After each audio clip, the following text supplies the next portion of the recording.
When did you realise this may well work? Probably about a couple of years. I always thought it would be successful, so it was a feeling more than it is going to be.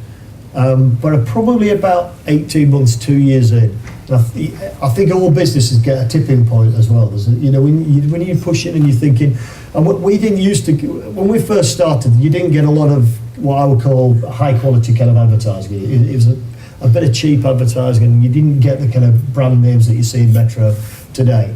And you get a few people saying, "Oh, we can never get these people in." So, I mean, a good example is supermarkets.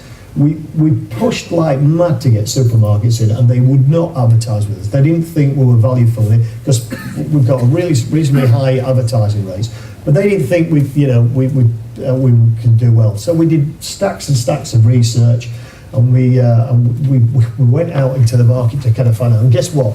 Urbanites eat, right? And they eat like everybody else do, really. So, and they do a big shop once a week, but they'll do little top-ups in between. It's pretty simple, isn't it? And we actually presented that to the supermarket and said, look, this is it. These people do go out for a big shop once a week.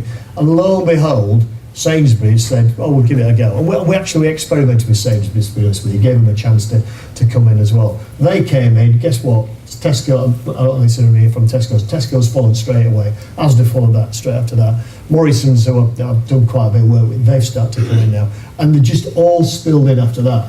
And that made for us another £10 million difference to the business in turnover. And we're doing a similar thing now with motors, because again, people think if you pick up a free newspaper that you don't have a car. Well, actually, what you find is a lot of these people do have cars, but they decide to go on public transport because it's easier to get around on that. 40% of the circulation is outside London as well. So, but guess what? These people tend to drive smaller economical cars.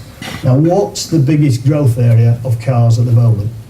Green cars? Absolutely. Small economical cars. So all of a sudden now, we've pushed really hard on those motor manufacturers. They're starting to get onto the idea. And guess what? Motor manufacturing advertising's jumped up with us. And